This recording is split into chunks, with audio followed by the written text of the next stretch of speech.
What do you have in store for us this summer? That's a good question. Well, I don't know about the summer, huh? I guess I should begin with what we have in store for the spring.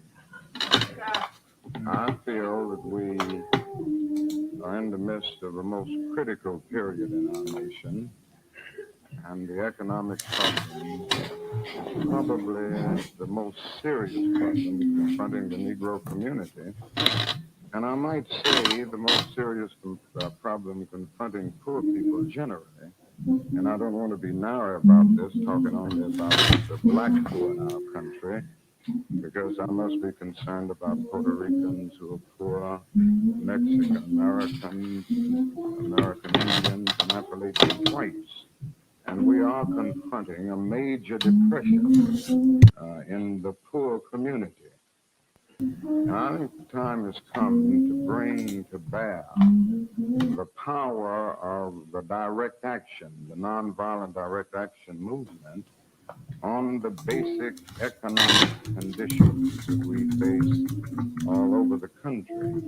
Nonviolence has been a tremendous force in grappling with the social problem of legal segregation and the syndrome of deprivation surrounding that system.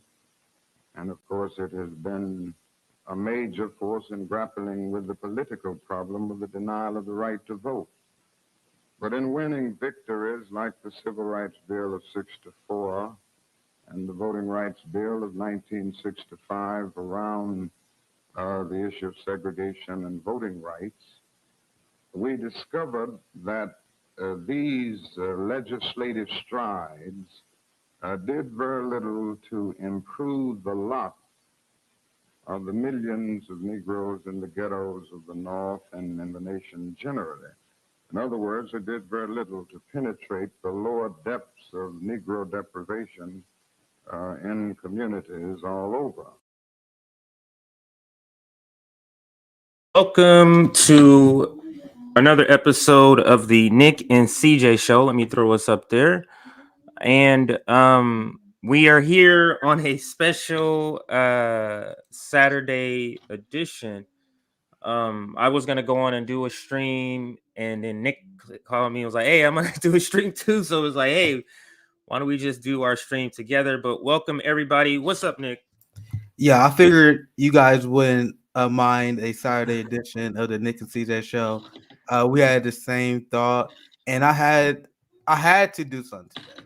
I had to cook something up today. We see if you two will pull us. Me and Zoya, our last two live streams where we cover Ukraine, they just yanked off YouTube. So that's like my last 2 days of live streaming. So I had to jump on today, give you guys some content. CJ got a lot of great things to talk about as well. It should be a good one. Also bring a friend that I talked to before, Carlos. So we're gonna have a guest later on today. But what do you have, CJ? Well, what I wanted to start with is kind of start with the story that's already been kind of going on for several days already. But I wanted to go through Jimmy Dore's coverage of this, because there is a lot of footage he has in there of Nina Turner in particular, all in one video, that I would like the audience to see. I'm sure a lot of people have already seen this. So I just want to cover the Nina Pramila stuff really quick. So let's pull up this video here. Before I get started with the video, please like the stream. That allows more people to get notifications of this. If you're not already on our mailing list, follow us or subscribe to us on Substack, and you'll get a notification for this. So for everybody who's already signed up, we sent them out a notification by email that this stream was coming up, just in case YouTube does not notify them. So make sure you join our mailing list on Substack. So again, like the video and join our mailing list. So let's get into some of the footage that is in this video that Jimmy has. So let's play it. We'll stop and start it whenever you want to say something, or Nick, just let me know what you have to say here. I want to tell people about this. I want to bury the lead, but I have a lot to tell you about this. So the thing is, the U.S. Progressive Caucus. Okay. They do talk about my poll at the end, so I mean, I am kind of playing it for that reason, but they do mention my poll at the end of the video. The Progressive Caucus, right? The Progressive Congressional Caucus, that includes the squad. They endorsed a corporate Democrat against Nina Turner. Now, who was Nina Turner? Nina Turner is like the loudest, last hope for people who are voting, progressives voting Democrat. She's their last hope. Even though she has indicated she is going to be exactly like the rest of the squad, this is their people's last hope to vote. Do you think this is people's last hope? Do you feel, because people, after AOC and after the squad and everything, do you get the sense that there's some leftists that's just hanging on for dear life? Like, if Nina don't do it, that's it. Like, do you get that sense, Nick? It's very easy to believe that. It's very easy to believe. All we have to do is put our hope into this benevolent figure who surely don't have their career just in mind when they do that. No, they will have our best interests at heart. They will be willing to sacrifice their family because the establishment will go after you. They will go after your family. They will go after your finances. They will smear you. And we're supposed to believe that these people will sacrifice that for us. It hasn't been panned out. So it's easy. It's much more comforting to tell people, all we gotta do is vote progressive, vote for the most progressive person on the ballot, and things will change. But it's harder to tell people it's up to us. Like, we gotta start striking, we gotta start labor organizing, we gotta start local mutual aid. That's not as sexy, it's not as comforting to hear as saying, oh, Nina Turner is gonna save us. And I even look back on my old take thinking that, like, I remember back when I used to think, like, more progressives was a strategy. And then it doesn't even make sense. And I kind of cringe thinking about it, like thinking these people are gonna save us. We already seen how bad, and you about to get into, I don't want to bury it too much, how Pramila Jayapal sells out. But anyway, I'll let you continue. No, it's gonna the video is gonna cover all of that, so you'll be able to, I guess, address that in just a second. It's literally about to talk about how Pramila Jayapal did this. To vote Democrat, she's got to do it. Once Nina Turner gets in there, she's gonna do it, right? Now, she got endorsed when she ran in a special election in Ohio. She got endorsed by the Progressive Caucus and Pramila Jayapal. Her leadership, proud to receive the endorsement of Pramila Jayapal. She is the leader of the Progressive Caucus, and she endorsed her in her. But then what happened? Well, Chantel Brown, that's who she was running against, the corporate Democrat. What happened? After Turner aired an advertisement touting her support for Medicare for All, corporate lobbyists, including those representing Big Pharma, held a fundraiser for Brown. And the anti-Medicare for All lawmaker, Jim Clyburn, intervened to support her campaign. So the shit-lib Democrats... Like, Chantel Brown virtue signals that she's a, co-sponsor for Medicare for All. She's being supported by people who are against Medicare for All, like Jim Clyburn. And do we think Pramila Jayapal really believes that they're for Medicare for All? I've been calling Pramila Jayapal. Go ahead. You guys look at my old tweets. I was calling Pramila Jayapal out for a long time, man. Like, there's been red flags regarding Jayapal for a long time. Remember during Forced to Vote and the March for Medicare for All, where she was saying stuff, ridiculous shit on other people's shows when asked about it. I think she was asked by Marianne Williamson, of all people, about Forced to Vote and March for Medicare for All. And she said, she was saying, oh, if we fight for this bill that I introduced, it will be the death of our movement. If we support Forced to Vote, it'll be the death of our movement. We march for Medicare for All, it'll be the death of our movement.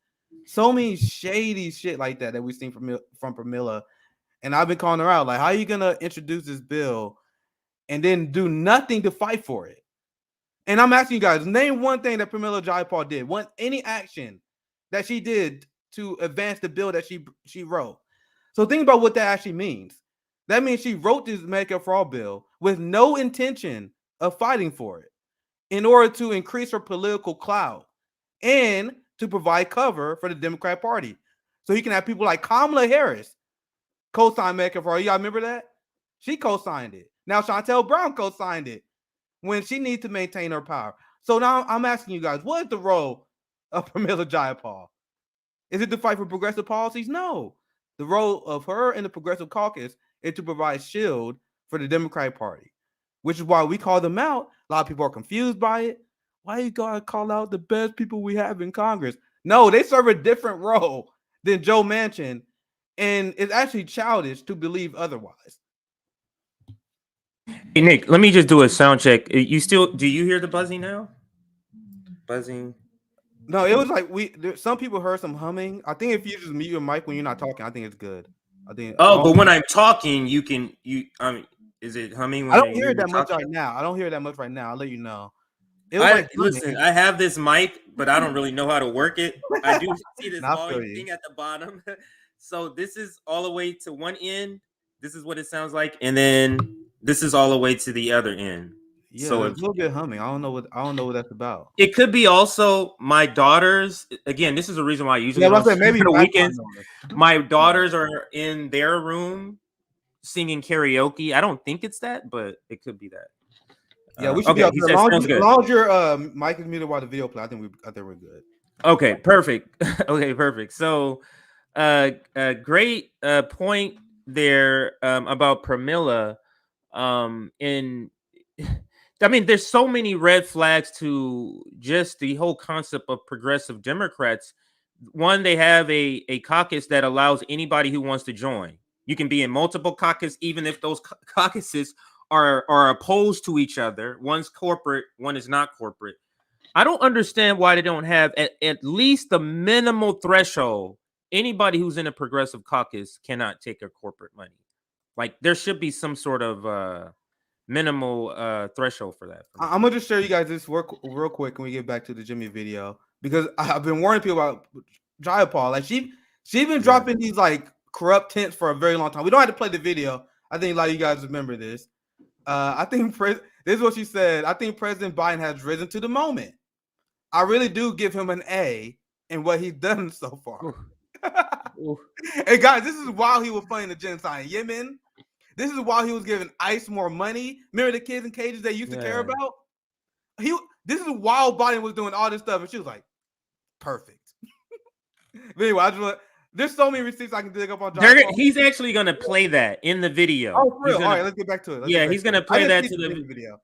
I haven't watched all of it, but I did get to that part when he's like, look at Pramila right here, when he points that out. So let's play it a little more. I'm glad he pointed that out. I didn't see this beforehand, so let's get to it.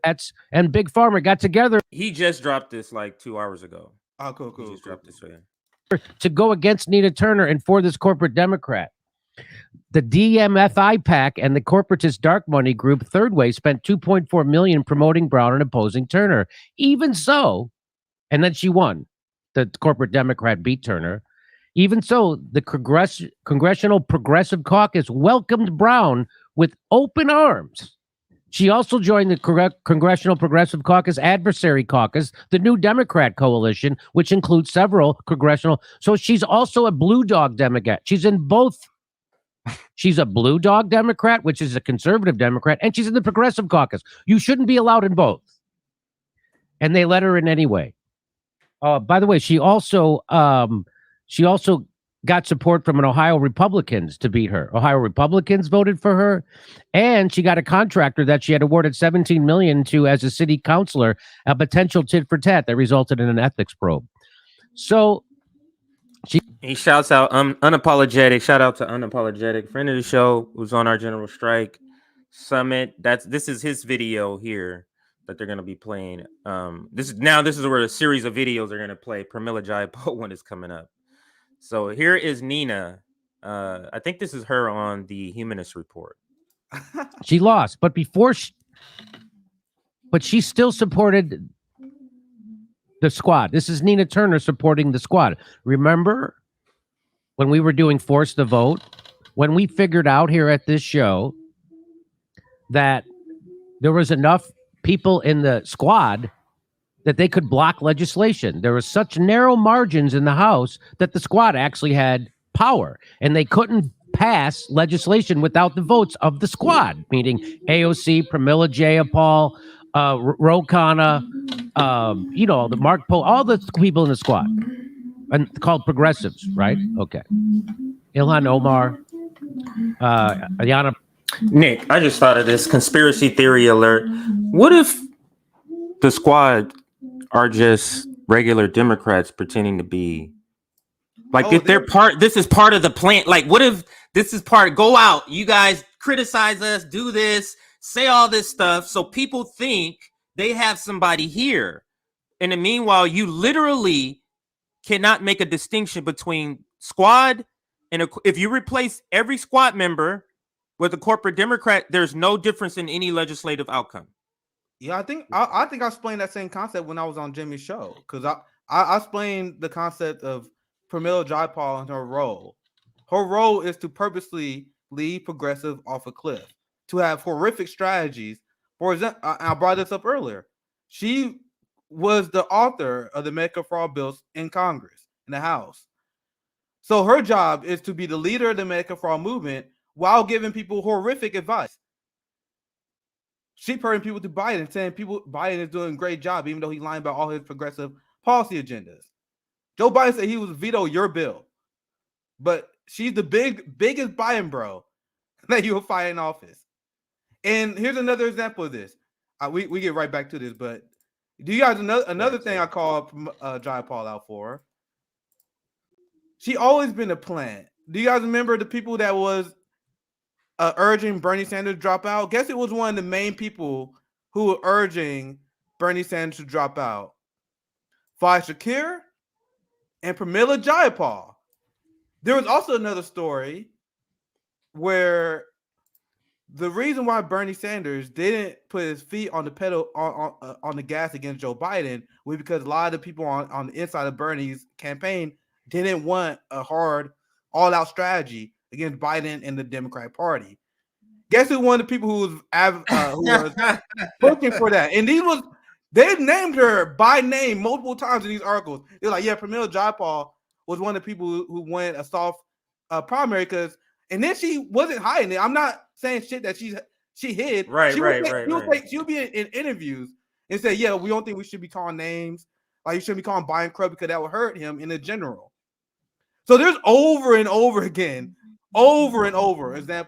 of Jayapal purposely leading the progressive off the cliff. That's her job. That's the job that AOC is picking up now. You notice how AOC don't have that working class grassroots support that even Bernie had, because her job is to only push identity politics and social war nonsense instead of uniting the workers. Her job is to be terrible. You know that study where it's the AOC the least effective Congress member? That's supposed to happen. That's the job. Wake up. That's what I'm thinking. It's just like I know we have these conversations about different topics, AOC on this and that, but just looking at it from the outside, like you're literally, we're constantly have to talk to somebody who says they're progressive about being progressive. Doesn't that seem weird? It's, you know what I mean? Like if somebody says, if somebody says, never mind. I'm not even gonna give that analogy. But let's get back to the video, so we can get to, because I do want to watch the video of Pramila. Since you were gonna play it too, I want to watch that video. So let's get back to this and let him play a little more. Ayanna Pressley, you know who they are. So they had and so they were supposed to withhold their vote for Nancy Pelosi as speaker. She couldn't become speaker without their vote, and they had to get something for their vote. That's how politics works, 101. So we decided, because we helped them get elected, we decided what we wanted them to ask for was a vote on Medicare for All, since we're in the middle of a deadly pandemic, and it would be bad optics for someone to vote against it in this. So I had a good chance to build momentum for Medicare for all. It had a good chance to build momentum for Medicare for all. They wouldn't do it. The squad wouldn't do it. They sold out, and they lied and gaslit. Pramila Jayapal said that if they had a vote on Medicare for all, it would end the movement for Medicare for all. Just I've always wondered, Nick, have you heard the rationale behind that?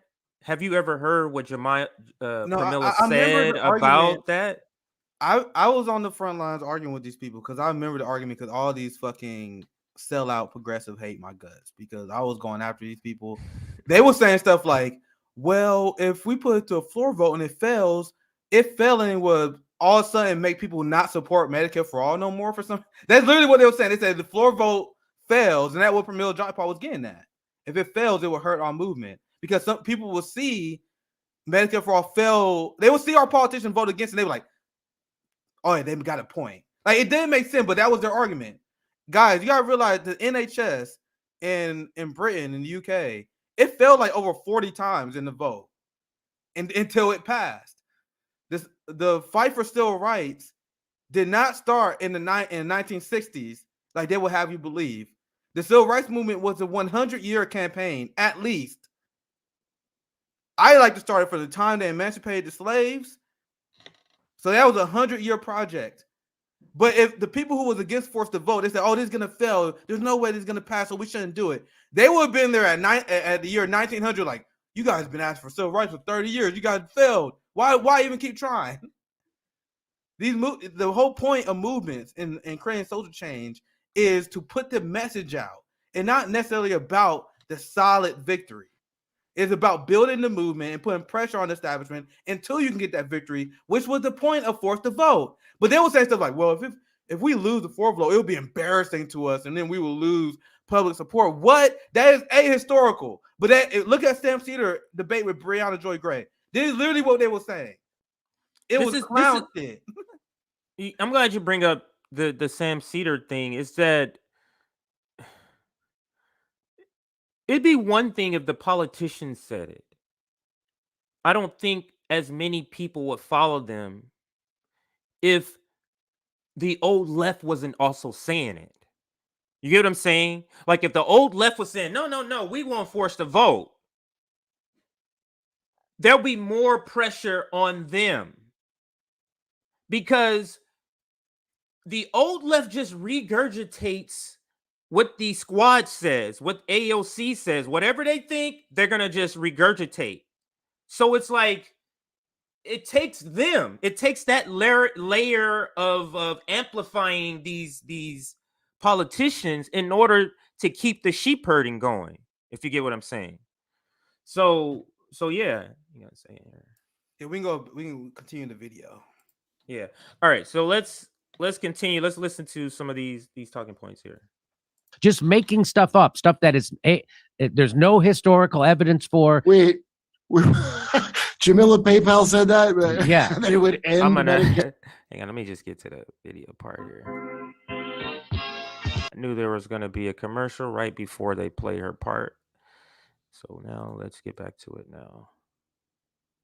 People to stop voting for Democrats and stop donating to them, right? Now, other people were saying you have to be nicer. Here's what she said. Here's what Nina Turner said when the squad was supporting her and they weren't supporting us. When the squad had turned its back on us and didn't do anything. This is what she said. It's okay to be disappointed, but the squad is ultimately the best that we have in terms of being able to push an agenda. And what that means is that you might not always agree. So what that means is we have nothing. If they're the best, then we have nothing. So this is what's called gaslighting. So this is Nina Turner, and she's gaslighting, which is another name for lying. So she's bullshitting you about the squad, and here it comes. With the methods. I need people to understand that when you are on the inside, it doesn't mean that you are selling out. I know they've gotten a lot of pressure, but they are the ones up there holding it down. They're holding what down? Yeah, what are you talking about? What are you? That is a good question, though. Like, what are you? What is it? They literally haven't done anything, Nick. They abandoned Amazon workers. And I covered this on the string that was pulled, so I gotta cut this and make another video. But you had Corey Bush that was on Stephen Colbert's show. And I gotta fucking report this again because they pulled the goddamn stream. He was on the Stephen Colbert show, and she was like, "Yeah, we had this eviction moratorium protest, and then it worked." And then the audience said, "It worked." No, it didn't. No, it didn't. The Supreme Court struck it down, and they abandoned the movement. Not only are they doing nothing, they're providing shield for the people who are waging class warfare. So even if you are saying it's a net zero, I disagree. There's some people who say, "Oh, we can at least leave the squad alone because even though they're not the greatest." No, it's not a net zero. It's a net negative. What they're doing, they are the shield that protects the Biden administration. Unfortunately for them, they're so unpopular because of this bad strategy that no one listens to them. That's why Biden is unpopular.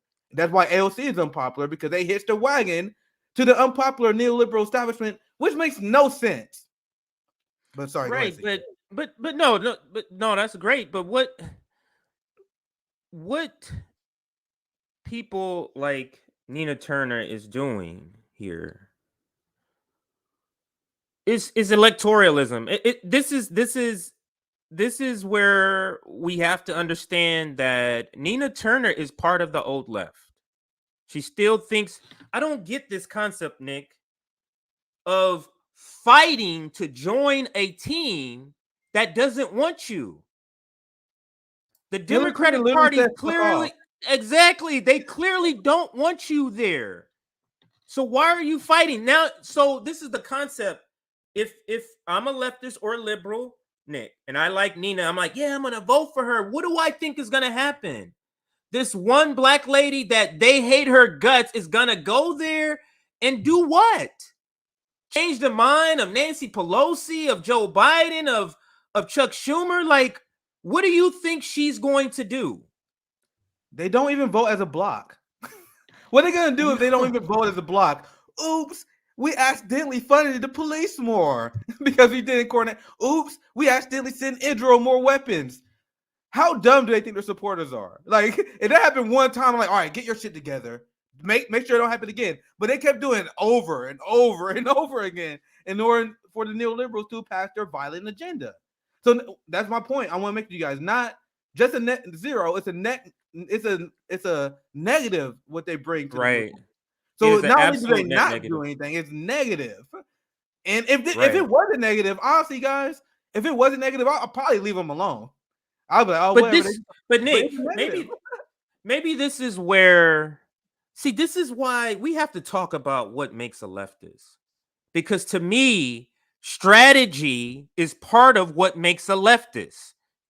Because if you're saying it doesn't, then you're saying what Lenin didn't matter. Only he had his thoughts. How he carried it out didn't matter. That's what you're saying. You're saying the Black Panther Party, as long as they thought that shit, but not the strategies they did made them a leftist. That I don't buy that. The strategy is also part of what makes you a leftist. If you just have ideas and you never do anything, how does that make you elected? That just means that in your mind, you get what I'm saying? That means people think that's basically, maybe that's what I'm saying. In your mind, you're just a leftist. You have to extend your leftism forward. Like you have to put it out. It can't just stay within you. Go ahead. You want to know the concept that you just described and what we were trying to change? This is the lack of revolutionary discipline. And this is because, and we say this because we know our history and we do our research. And Caleb Maupin also report on this as well.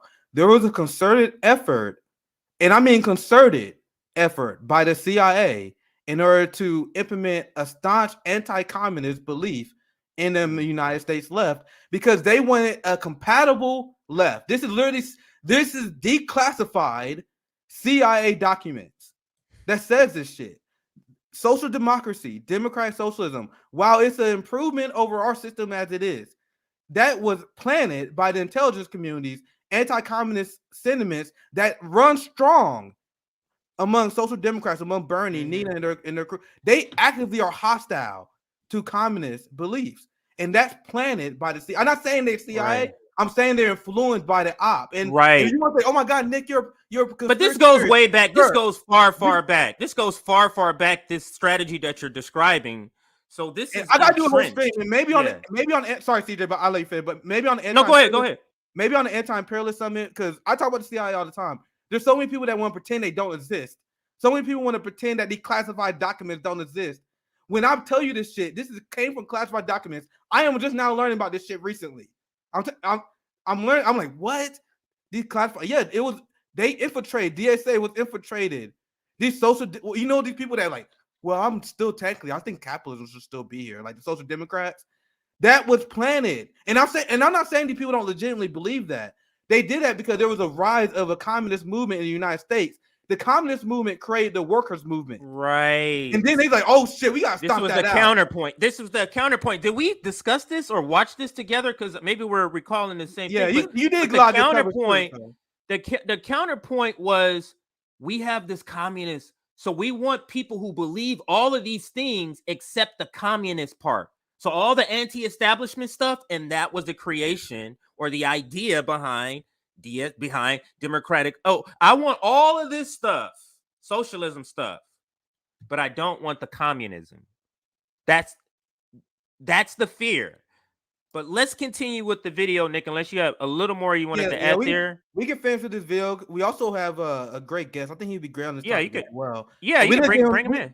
We didn't bring him in after we finish the story. Okay. But we got a guest, so make sure you guys stay tuned. We got a great show. We also got a few more stories we uncover as well. So let's just push through this a little bit more. It's maybe another 3 minutes. So let's just push through it. That's all so good. We can get through this. Yeah. You're just making up words now. They didn't holding it down. They didn't hold down anything. They didn't use their leverage to get a vote on Medicare for all. They didn't use their leverage to get a $15 minimum wage. They didn't use their leverage to get student debt relief. They didn't use their leverage to get marijuana relief. They didn't use their leverage for anything. They didn't do anything. They're holding it down. You know what they're holding down? A vote to give $2 billion more to the cops. They held that down. You know what they held down? A bill to give more billions of dollars to the Iron Dome. Like, what part of their strategy is that, Nick? Like, you know how they say, oh, what is strategy? What part of the strategy is that part? And what part of the strategy is not voting together? Like, what is this strategy that they're talking about? AOC has 12 million Twitter followers. And if you guys see her Instagram, I don't watch Instagram. I'm not on Instagram at all. But I peeked at it. It literally just, she wants to be worshipped as a celebrity. That's the whole, and that's why you saw Ilhan, AOC, Pramila. You see all these people, Rashid Tlaib on magazine covers. The mainstream media lightened up to them. You see they get softball interviews given to them now. The liberals like her, and that's by design. Why do you guys think they want you to think of politicians like celebrities? So you don't push them and ask them these questions. The amount of AOC fans who cancel and get mad at people like Jimmy, our show, us, we are hated by AOC stands for bringing up legitimate points. Why don't you guys coordinate your vote? How dare you question AOC? Why do you show up for the Amazon Union drive when Chris Moore literally called it out? How dare you call out AOC? That was Nomiki literally said, and we're gonna go over your conversation with Nomiki. But what is holding them accountable, Nick?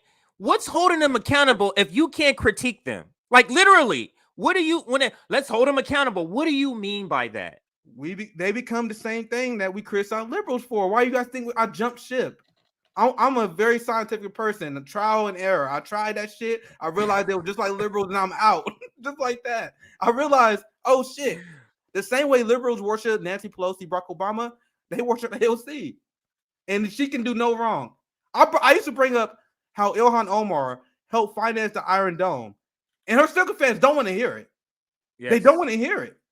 That's not a right-wing attack you see on Fox News. It's a legitimate vote. That's your job, to represent your constituents through your votes. That's literally your job. Everything else is side shit. She failed at her only important job. And then they were like, Nick is red, brown lines, man. Nick is trying to change. No, motherfucker, I'm bringing up the issues. The issues. Right. Because they're so cloaked in this red-blue game, this team, so you can't say anything. That's really what they're talking about. But let's push on through the video. They held That's that good. down. What have they held down? They've done nothing. So this is why it's kind of funny that the progressives have their bush in a knot over this, for lack of a better term. It's just funny because she's already told you, this is a year ago. She already's telling you she's going to go and be just like the squad, which means if she was elected already, she would be endorsing other corporate Democrats over people like her. That's why it's so mean what they did to her, because she could have been holding it down. That's right. She could have been holding it down too. It's so mean. Here, let's listen more. Pushing as hard as they can, and just because things. She said that squad is pushing as hard as they can. So this is just 100 miles an hour bullshit coming your way. Okay. And why is she doing this? She's doing this to defend politicians who are turning their back on voters. And they still they're pushing as hard as they can and still being able to be invited to parties. Yes. They're pushing as hard as they can and not without. I'm going to push as far as I can push, right up into where I'll get my Met Gala invitation taken away. Then that's where I stop pushing. You don't understand what it's like. Yeah. Okay, here we go. They're not going exactly the way, just because they're not using the exact tactics that some listen to in this. the activist community want them to use. This is That doesn't ones mean that they you go away. said? You mean the tactics that they ran on, that they said they would do? You mean those tactics? This is amazing. So this is called garbage and propaganda and bullshit and gaslighting, and it's an insult. This is insulting. Because guess what? If you're throwing away members of the squad who are our best opportunity to get what we need, and also some members of that progressive caucus, then you're not going to have anybody there.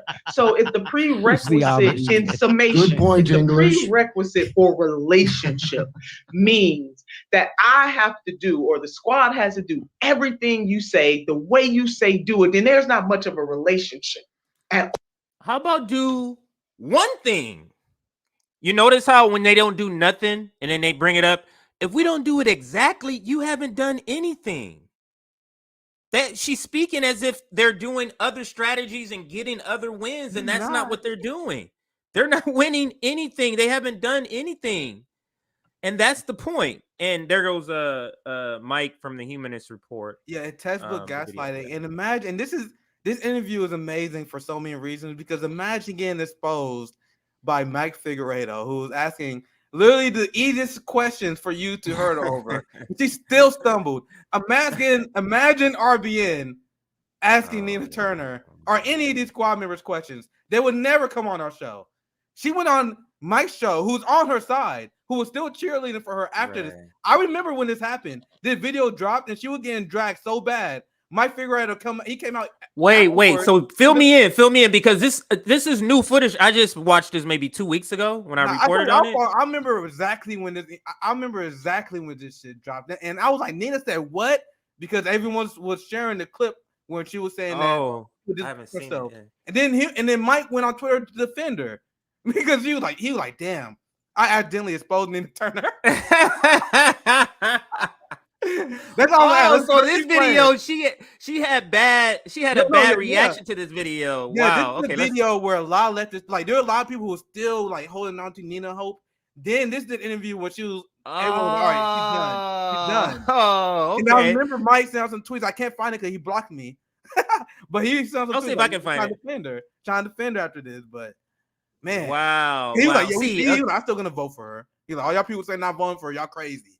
There was a lot of TYT people, and she didn't win. This is before her election, right? Yeah, and then and I remember really, and she can't understand. She want to blame dark money. Really? You don't think this depressed the out? This is rhetorical. This depressed the people coming out after she said this.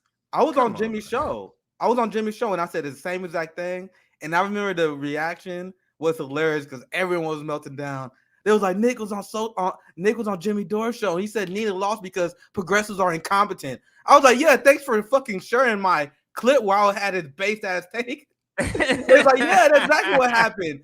You guys could overcome dark money with grassroots action. You guys couldn't get grassroots action. That's the only thing that could be excited. about your ass. That's But the anyway, only let's thing finish that this can up. beat all this money is grassroots, and you can't excite the grassroots talking like this. Let's continue. At all. I just, oh no, my God. oh my God. So do you see how she's? So this is her making excuses for politicians who sold you out, and did nothing for you, right? And I was tuning out because it was so insulting, but what they're really is getting me is this guy nodding along like, yes, I'm swallowing this. Yeah, right. And that you're gonna be disappointed. Hell, they're gonna be Mike, this Well, is called. yeah. This is real life access journalism. He know he Absolutely. can't really say nothing. Nina used to follow me, guys. You know that? Oh, she stopped. After my work in South Carolina, Nina used to follow me. She hit that follow button real quick. I was like, bro, I think she follows RBN though. I think she follows still RBN. does? The last time I checked 2 weeks ago, she was. She Like saw when I had retweeted her, because I was at one yeah, of the so rallies. she does follow us. Yeah, she does follow us. Yeah, on RBN. Interesting. That's interesting because Yeah. I remember I was reporting on the South Carolina rally, and then it was around the time where I went on Jimmy's show, and I was like, "Yo, Nina lost because of Nina," and then because of that, she unfollowed. That's when the South block happened. I was like, "All right, I'm surprised it took this long," because you guys understand my mindset. I'm unapologetic. But it tells you they hear you. It tells you that they hear us. Nomiki, same thing. When we get to her story, she blocked me. She watched that content we did on her and David told and got mad about it and said something yesterday when we get to that. But it's the same sort of thing. All right, so let's continue. be disappointed with me. Yes. I'm disappointed with you already. Did you hear that? Let me rewind it. She literally says you're gonna be disappointed with me. Yeah, that's the moment where everyone's like, "Yep, she's done." Oh, this That is was the moment. okay. Now I understand. I gotta look up some receipts on that because I'm just curious and I want to retweet that. Yeah, CJ, you catching up. I remember as this shit was happening. Like there was because there was a lot of people like unapologetic who was already questioning Nina, and our side of the left, we was questioning Nina. But then all the entire progressive army, there was still some holdouts like, you guys just being pessimistic. And then she came out with this video, and then they was like, okay, yeah, you guys, yeah, fuck me. Oh, so that's so the video he's got from Unapologetic, that was from when it happened. That's not a new video. Yeah, that's from when it happened. A lot of people was warning people, okay. about Nina, and then this video hit, and it was like, okay, unfortunately, you just proved us all right with this shit. So yeah, that's what Unapologetic was saying in his tweet. Let me I'm gonna come back here to Nina if we need to, but I do want to skip to Pramila, and then I'm gonna get back to that one here. So let's get to Pramila right here. Oh, play button will work. This is what she said about President Biden. This is for President Biden. They placed the ads right before the part that everybody wants to see. Capitalism has it pinpoint down to the millisecond. He didn't do anything he ran on. Didn't give you the $2,000 check. He didn't give you the $15 minimum wage. He didn't give you student debt relief. He didn't end the war. He didn't do anything. He didn't do medical. He didn't do marijuana. He didn't do anything. Did he promise though to eventually shake hands with an invisible man on stage? I think he did promise that. So here's what she said. I think President Biden has risen to the moment, and I really do give him an A in what he's done so far. Nick. Oh Lord. Pramila. I'm glad Jimmy pulled that up because that's exactly the first thing that comes to my mind whenever I hear Pramila Jayapal, I think of Biden A, and I think about when she said that fight for Medicare for all, cure all movement. Nothing else matters to me. But Nick, let me ask you this question. I don't understand how do I ask this question? How many times does a person who calls himself progressive have to do non-progressive things before you stop following them as a progressive? You get what I'm saying? Like, how many times? Like, if I'm a person who's saying I'm for LGBT rights, but every time you see me, I'm saying a homophobic comment, I'm saying a transphobic comment. How many times does that have to happen before you go? According to Cal Kalinske, all we gotta do is be nicer to them. If we're nicer to them, then they will listen to us. No, I'm dead serious. That's what he said. He said you guys that go so hard on AOC, Nina Turner. you guys are gonna turn them off and they're not gonna listen to you. I Bitch, just I had don't an give epiphany. that they get exposed then, motherfucker. We like, what do you mean? We're not here to hold their hands. You either work for us or you don't. I just had an epiphany, or maybe you've realized this a long time ago, but the old left media, we're talking about the TYTs, the reason they were getting access is because they're the defenders. So I bet they say, hey Mike, how's it going, Mike? I'm Nina. Hi Mike. How you doing, Mike? Thanks for defending me. So yeah, I can make that interview. You get what I'm saying?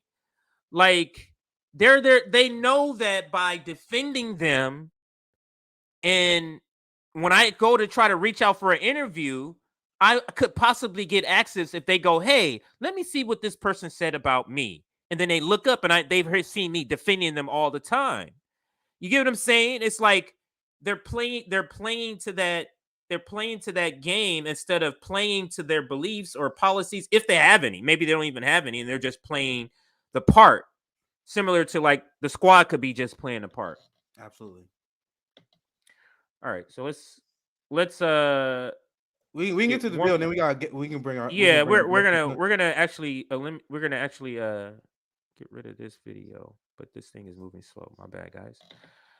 All right, so let's actually take this video down. We're gonna let you introduce your guests. The Nomiki story is a short, funny story. I kind of want to save that to the end, like as a funny story. So let's save that to the end. I see Carlos nodding along in the background here, so I'm actually interested in giving his take. So we actually do have a special guest today. I was on his show. We became introduced and we became friends on Twitter. And I remember when he first invited me on, because Carlos, he's in academia.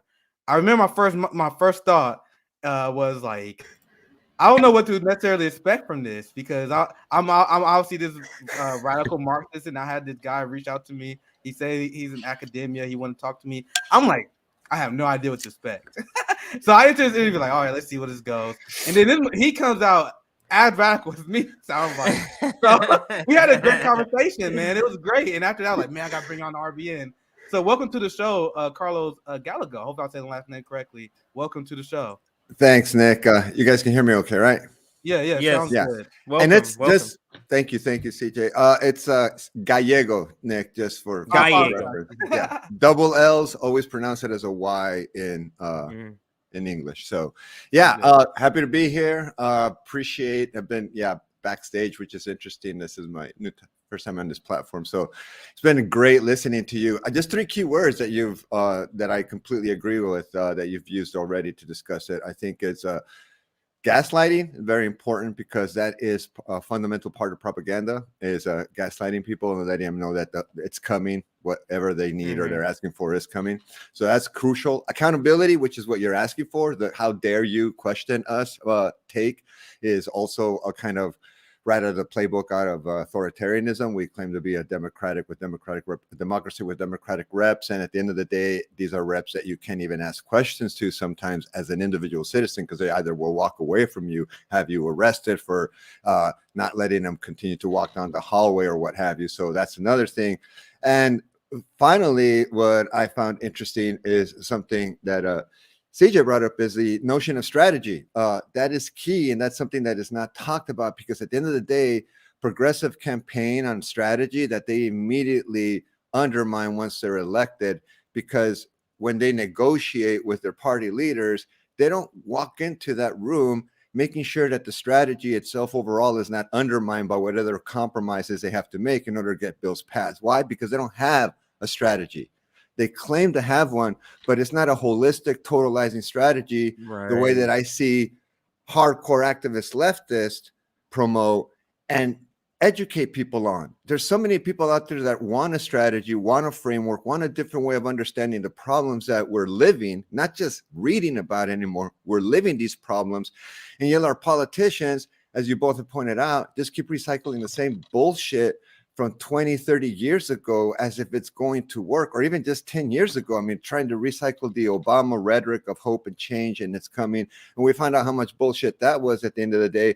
So to flip it is like being held accountable is you're being held accountable for your lack of a strategy, even though you gaslight us with the fact that you say you have one, but we don't know what you say or compromise to when you're in the back rooms negotiating with the Pelosi's and the Bidens. Like, what are you We're giving supposed to give up? them benefit of the doubt. They want us to give benefit of doubt. They're like, oh man, they working on strategies in the back. Why are you pressuring them? I don't know what you're saying to them.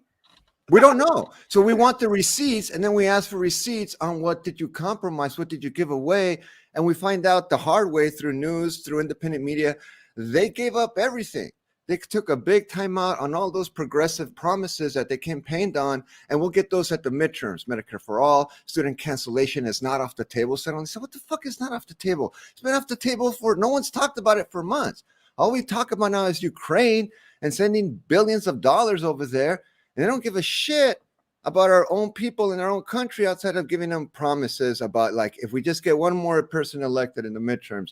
And we talked about this, Nick, on the duopoly stuff. But yeah, so just hearing you guys talk about this is refreshing, because this is exactly what you showed the clips. So what you don't get in mainstream media is a hardcore leftist critique. You get critiques that highlight contradictions or, get very personal and petty about people like AOC and its lifestyle. And you're both right. These politicians don't represent constituents anymore.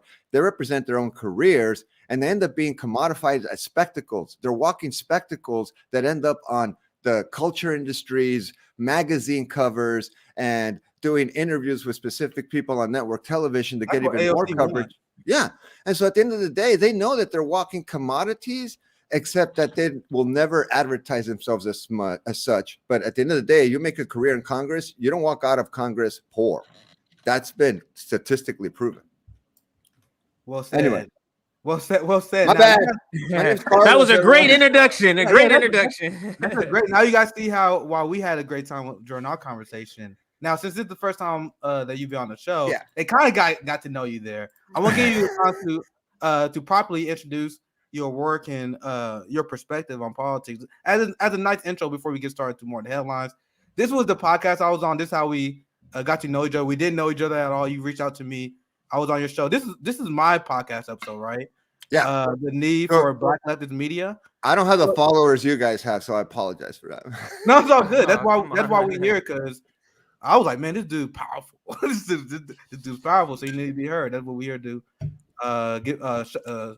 Put a spotlight on great leftist voices as well. So make sure you guys check him out. The Identity Paradox as well. That's where you come from. So what got you interested in originally starting the show, and what is your general like political perspective? I want to give you a chance to introduce your work and what you do, Carlos. I know you're an academic. You can also give some information to the audience regarding that as well. I would love. It's a great time to introduce yourself.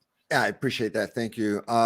Yeah, I'm a professor right now here in a small liberal arts college in Minnesota, St. Olaf College, which if you don't know where that is, don't worry about it. I didn't know where it was when I applied to the job. But curious cultural trivia, it's the school that Jay Gatsby used to work at when he was a kid in the book, The Great Gatsby, and he left because he felt shamed of his economic class status at that college. So when Jay Gatsby was going to go to school, this is the school he wanted to go to. And he's like, I can't be a student worker here because people shame you for being a worker, which is ironic take on the culture, the class culture that existed as going far back as like the 20s and 30s about old money, new money that is being discussed today in regards to the rise of certain billionaires that have pushed aside old money. So yeah, just professor English, race and ethnic studies. I do a lot of critical theory work. I started the podcast as a part of a endowment that I was given. Basically, I was given a teaching prize, I guess you could call it. So I get 3 years of funding around that. And rather than do something that is about me, I decided to do something public, which is start a podcast that talks about issues like that, bringing in different voices that are not academic voices specifically, and trying to expand people's understanding of a conversation and who is out there to be listened to, because I think that both of you are right, and your skepticism, Nick, was well founded. I think too many academics exist and live within the ivory tower, and we're very good, and I'm going to include myself in this because I don't want to exclude, because I'm part of that industry, whether I like it or not. But academics are really good at judging activists in terms of like their book ignorance, right? Or theoretically, oh, these people claim to be Marxists or they claim to be leftists, but have they read the X, Y, and Z? And sometimes I think it's more important to go out in the world, try to engage in activism, learn as you go along. And that's what, to get academic, that's what Antonio Gramsci, the famous Italian communist who was imprisoned by Mussolini, wrote about in the prison notebooks. He writes about like the notion of an organic intellectual. And at the end of the day, that's what I see both of you being, is that people that come from the streets, kind of like Malcolm X, become educated and go back to those communities to lift them up and educate them based on the same education they know, without being judgmental about whether or not you graduated high school or read X or read Y. That's not the way that real leftists engage in their communities. Real leftists, whether they're academics or not, engage in conversations the way that Fred Hampton did. You go to the people and you talk to them as human beings. You don't talk to them as potential students, or you don't talk to them as a bunch of sheep and as if you're the shepherd and you're shepherding them into the right utopic road to a better future. And too many people, I think, take that stance in academia. And I think it's one of the unfortunate reasons that has created this huge divide between the ivory tower of academics that live in this echo chamber and have really great debates among themselves. And none of that trickles down, to use Reaganomics, none of that trickles down to people, because people don't know what's going on campuses. When I worked at the University of Arizona, I worked with communities, the first geners, people who were struggling to graduate from high school, who honestly thought they had to pay. I'm talking to parents, Mexican parents with Mexican kids, that they want to go to college. And the parents are like, don't you have to pay to be able to visit a university, a public state university? I was like, shit, this is the level of disconnect. Like, these people think it's like an amusement park where you pay a price to go into and walk around in the university. So I had to like bridge that gap and go like, no, this university belongs to you as a taxpayer. And so you are always welcome. You can check out books there. It's an open space. Now, can you walk into a classroom? No, that's where the tuition thing comes in, which is its own kind of like capitalist herding of individuals in terms of who gets an education, who doesn't. And if you can't afford it, you can always afford it through a loan that you'll pay till the day you die in some cases. But at the end of the day, there is that disconnect with academics and theory and stuff like that. So I really appreciate the work that you're doing. I'd rather not talk about the work that I do, because I'm more interested in having a conversation around this stuff. So that was a long way of not introducing myself. But yeah, I'm a professor at a school and I teach stuff. I have a question. Yeah. You touched upon it. And this is a conversation, Nick, we're going to have to do a stream on this, a full stream just dedicated to this. But defining leftism through strategy, because you touched upon this a little bit, but this is the disconnect, what I call the old left. I'm essentially breaking it down in this terms, where it's strategy, that it's like what I call the old left, people who still believe we can build some sort of power through the Democratic Party, through the duopoly, right? They claim to have the same beliefs. So we have overlapping beliefs, but the new left, who I consider RBN, Nick, new left, we have completely different strategies to execute or try to get those goals that they claim they also want. And we see their strategy as so impotent and ineffective. We're questioning whether you're a leftist, like whether you even want to have these things executed, because how you're trying to go about getting it is so weak and has been proven not to work. It becomes a question. So I always say being a leftist includes the style of strategy. What say you, Carlos? All right. So I'm going to unfortunately have to drop a couple of names here, but they're important ones, right? So there's this 19th century philosopher who was really, really influential to Marx. And Marx discovered dialectics because of this guy, right? His name is George Hegel. So Hegel basically is a guy who developed the idea that history moves dialectically and is always basically revolutionary in terms of masters and slaves. He's the one that introduced this concept of a master-slave dialectic, and that most human societies can be boiled down to a master-slave dialectic until there is a revolution at some point that establishes more equality among the master-slave dialectics until you reach this thing called the end of history, where that dialectic disappears in the form of something where everyone's considered equal in terms of their human dignity and individualism. And a lot of people thought that the United States represented that potential, right? When it first became a nation. Obviously, these are European thinkers talking about a European colony turned independent nation that are really pumped about the idea of like, hey, I can be an individual now and no longer be under monarchical control. Marx read this dude and said, like, this guy's got the right idea about how history functions in terms of, but he's too idealistic. He's too interested in how ideas move history forward. Marx said, I love this guy, but I'm going to flip it. And I'm going to talk about the material conditions of existence. That's what motivates revolutionary change and progress in history.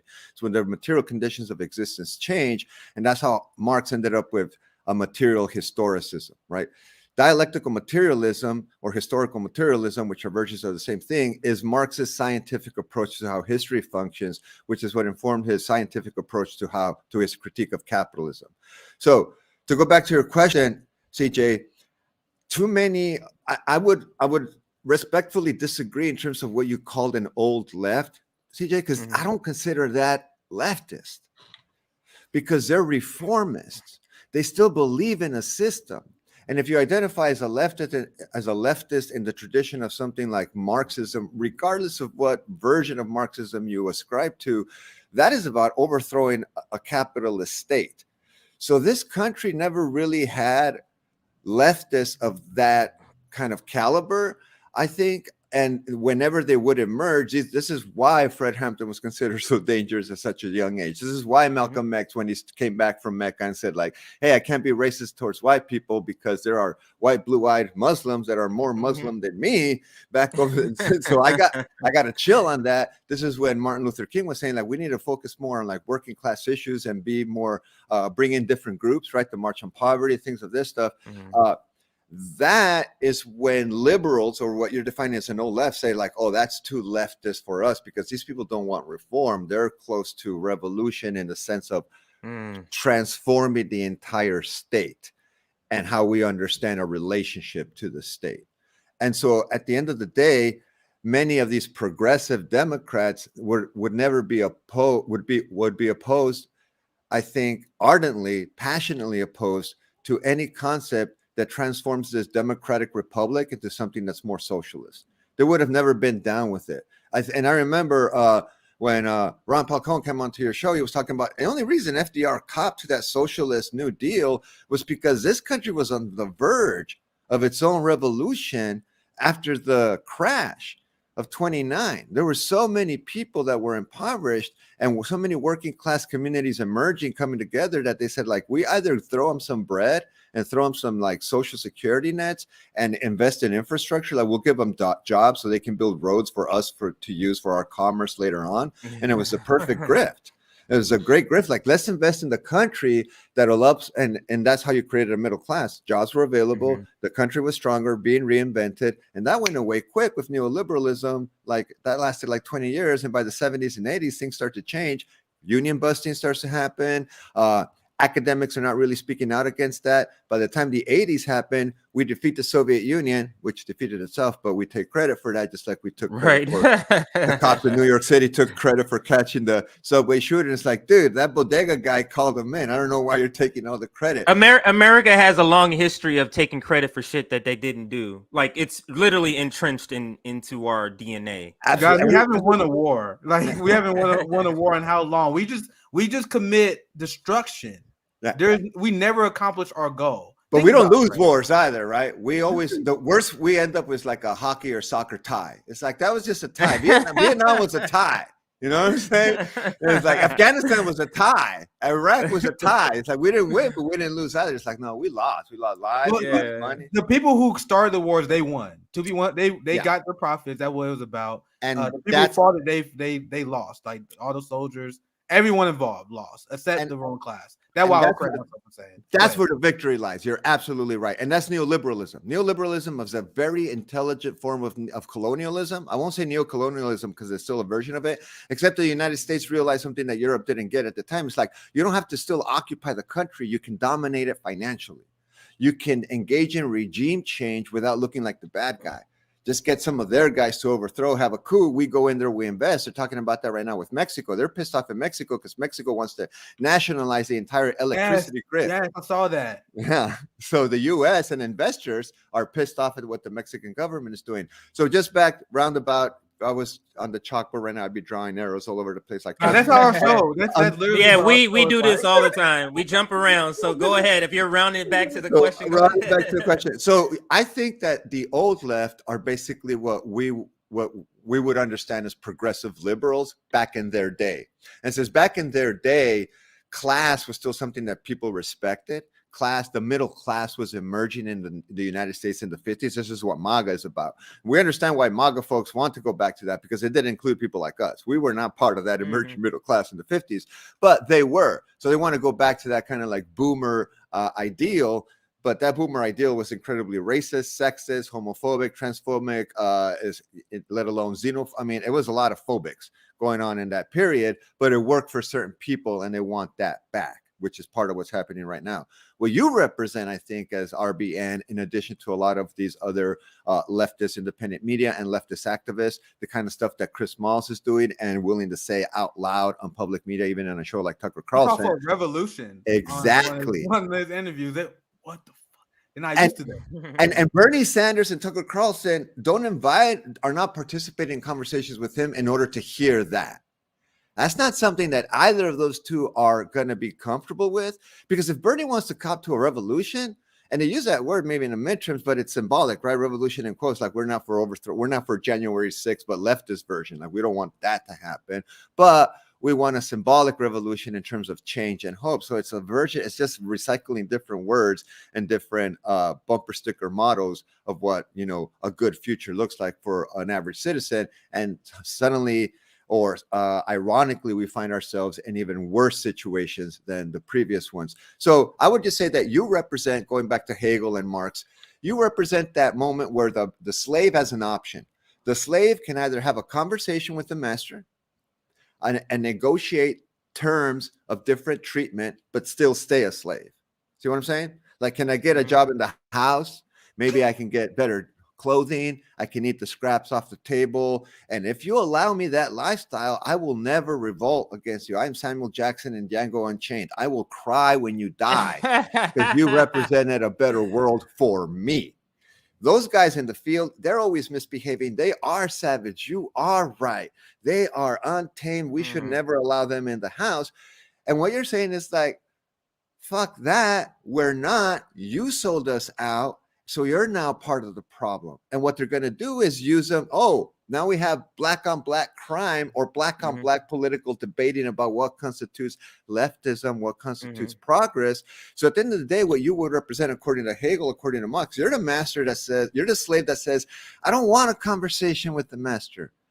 We've been there, done that. That doesn't work. It's time to go Frederick Douglass, grab it. And Frederick Douglass actually did this.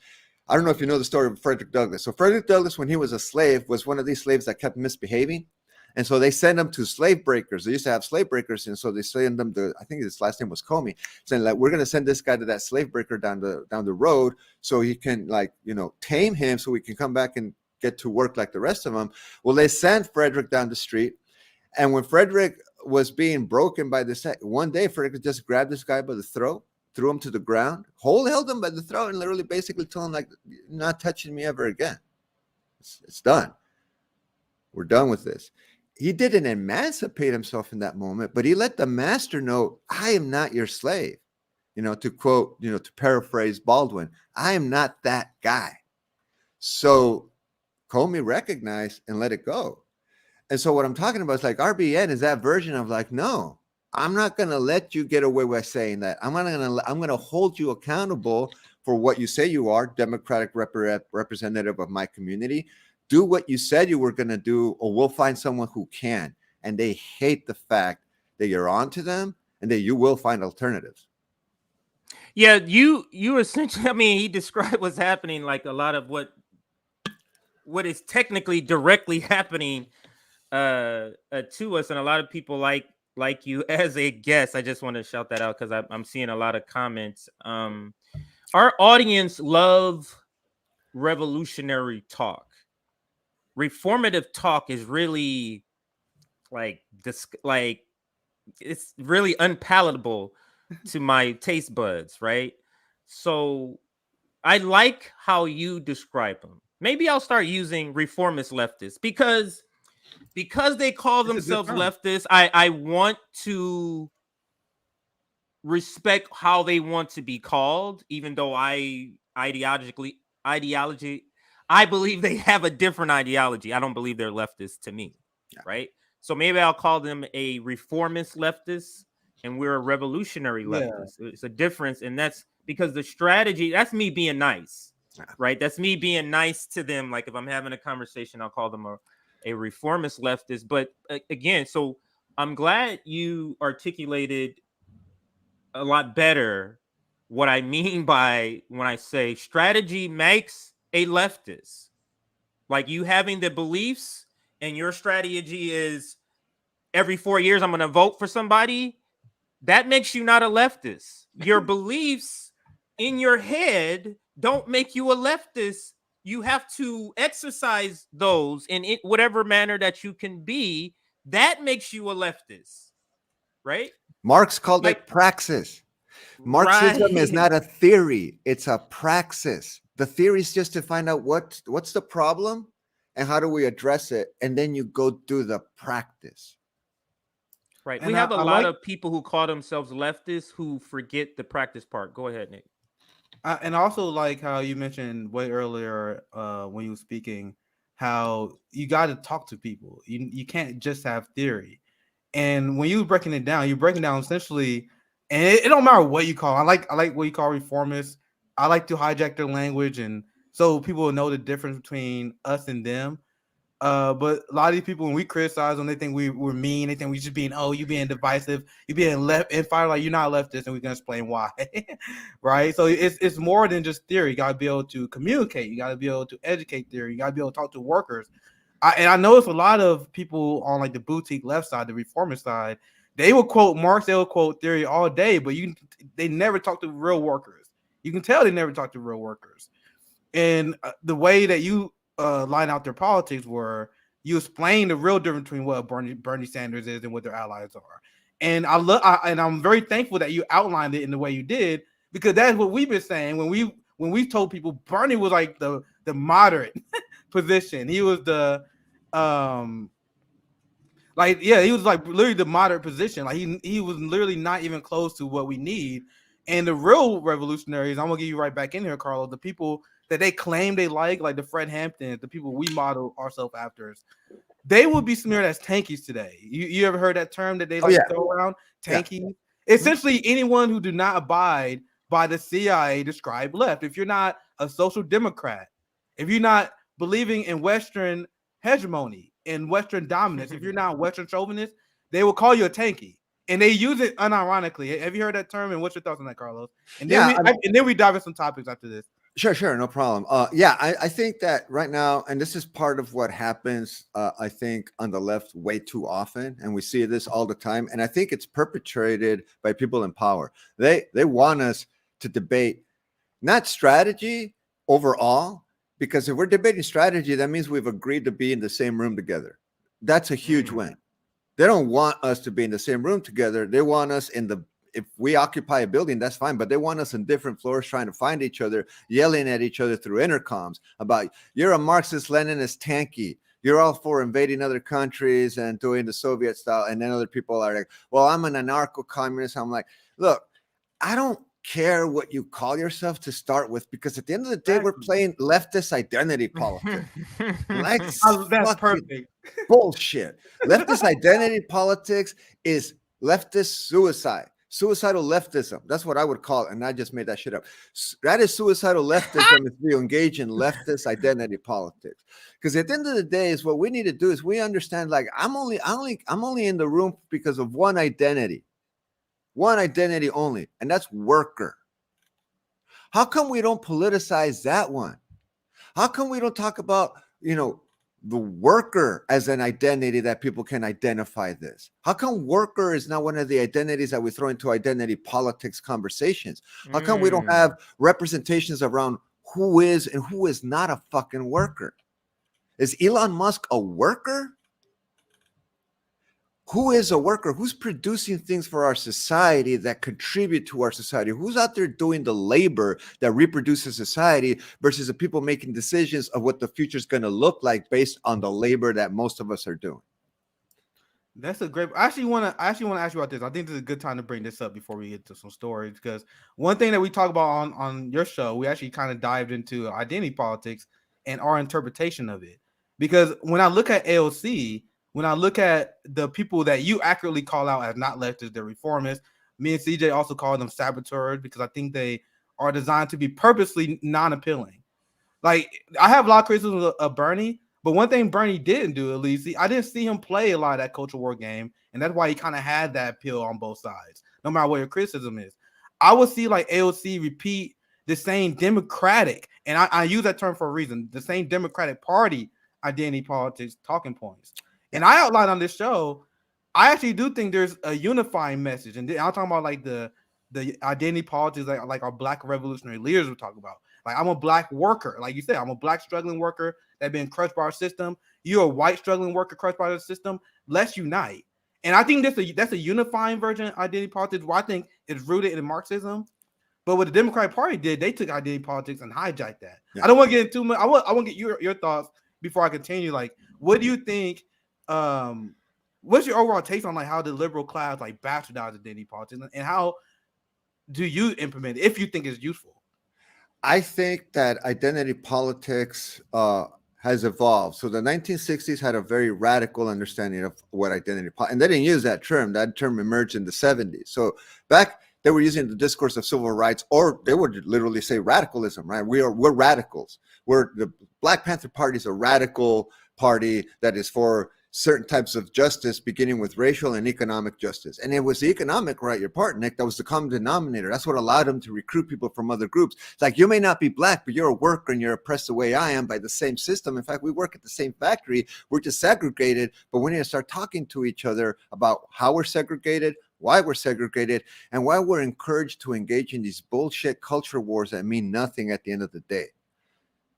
Right? So identity politics, as it evolved, started being appropriated by neoliberalism in the 70s, and by the 80s, it was full-fledged multiculturalism. Identity politics, the radical side of it, became multiculturalism in the 80s and the 90s, which was incorporated into the globalization of neoliberalism. So suddenly everyone's about celebrating different cultures around the world and within our own country, but they only celebrated at a surface level, what I would call spectacle. Not only that, they fucking transformed our identities into commodities that they can buy and sell in the fucking market. Just like Avon discovered that they could make, literally in the late 70s and 80s, Avon discovered, oh shit, we can make lots of millions of dollars by making makeup for Hispanic, Latino women and Black women, because we just make makeup for white women, and there's all these other women that exist in the world. There are markets to be exploited here. Let's start doing that shit. And so you have multicultural makeup, and suddenly that's celebrated as progress when everyone who's buying the fucking makeup is still poor. So let me interject and just say, this is something that, like, this is something I say to people all the time, and sometimes I use this analogy, and I say, would you call a chicken on a range, would you call him free? A free range chicken, is he free because he's able to walk around in a larger space? And I'm like, and the Black community has identified making it as being able to buy stuff. Capitalists have said, hey, I can make money off of you, so let's treat the niggers a little nicer. Is all that's happened here. That's all that's happened. So just because you're able now to go to an apartment and purchase an apartment in some areas, not everywhere, or get an apartment or get a car at some places, not everywhere, right? Just because you're able to do that doesn't make you free. You're just on the range. Can you speak to that, please? Absolutely. Yes, you're right. And being on the range means, no, you're not free. It's just your yard at your prison got so big that you forget there's a prison behind you because your yard's so big. You can see mountains now. You've been transferred to like a different penitentiary where your view is better. Congratulations, but you can't leave. You still can't leave, right? So right. two things that you made me think about in bringing that up is like, yeah, at the end of the day, you're not free. And in many ways, if you look at how multiculturalism was being represented in the 70s when it was trying to figure out what the hell it was, the TV shows were different, right? The Jeffersons are about, we're moving on up. But they said honky on that show. They said cracker on that show. That George Jefferson was pissed off all the time.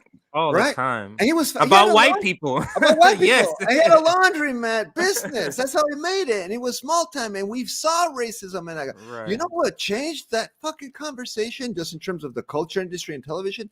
The Cosby Show. Because in the Cosby Show emerged, you had a medical father and a lawyer mother.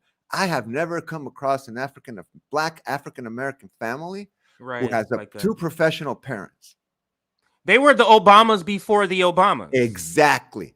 And so they were indoctrinating us into the fact that your change has arrived. You can make it. Have you seen the Cosby Show? You can make it. Exactly. And then Cosby will come out and say, "Oh, you gotta just pull up your pants, stop listening to rap music, stop doing drugs. Anyone can be like me."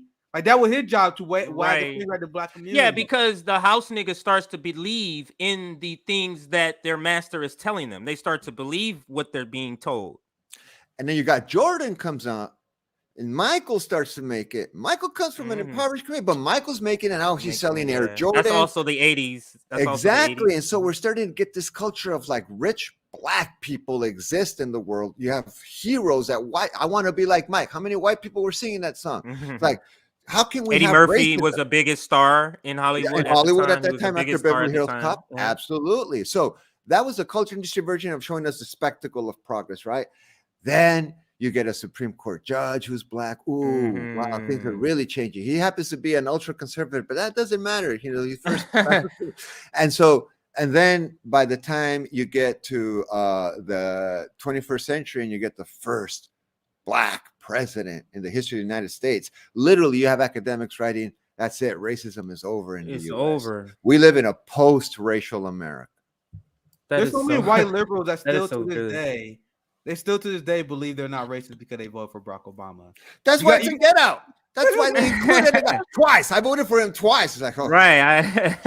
They cannot be racist. They literally cannot be racist. You can't be racist then. But it's so cool how you told the story through television, because that's how I see I make a lot of television references, and I've spoken, I've had conversations with Nick about like the Jeffersons in Good Times, and I always said TV 70s and 80s, it was so rich with politics, and so much was on. You would watch Donahue. I played these old clips of Sister Soldier, for example, that was on Donahue, where she's speaking the truth. Like, it was such a different climate of even discussing politics. It was just out in the open. Dr. West is on the other side of that debate. Yes, that debate. Dr. West was the conservative one. Yeah. In that video I played yesterday, I'll play it again, or 2 days ago. That's how much the Overton window has shifted. Right. And it's such but to go back to what you're saying about television, you had shows like, so what I say about Hollywood and about America is that they don't want to hear or see black pain unless it's told through the lens of comedy. It has to be told through the lens of comedy, like, we're being oppressed. Ha ha ha ha. It has to be that. It can't be, I'm being oppressed. I'm traumatized. I have PTSD and I want to whoop some white people's ass. It can't be that. It has to be the opposite, right? So you have shows like black shows are some of the only shows, black comedy shows are some of the only comedy shows that deal with serious topics. Like, you'll never see Third Rock from the Sun dealing with racism or rape, but because that was our only avenue was comedy, you didn't have black dramas back then, so you would see Good Times talking about gang violence and his JJ being stabbed, and they would have to sprinkle in comedy in order to make it palatable to white people.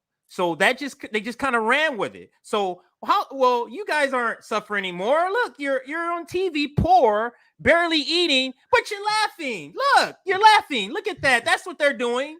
They're laughing, everybody. White Good people, we don't times. have to feel guilty. Yeah, good times. There we go. Go ahead, Carlos. No, well, I'm saying that you're absolutely right. But two things to think about is that television is important because it is one of the main weapons they use to propagandize the entire population. The reason why everybody owns a TV or a cell phone now. So this idea, Nick's constantly talking about this, like we're highly propagandized society. I think that's a very important thing to say. And people have been talking about that back from the 40s and 50s, because we had Jewish intellectuals that were leaving Nazi Germany, escaped to the United States, living in Hollywood, going like, whoa, these people have their own version of fascism and they don't know it's here already. Like it's arrived. It just looks differently and smells differently than what we just escaped, which is more hardcore. But here it's taking like it's infiltrating the society through culture. So they talk about how the mind gets indoctrinated, CJ, through things like a laugh track. You're encouraged. You're told when to laugh.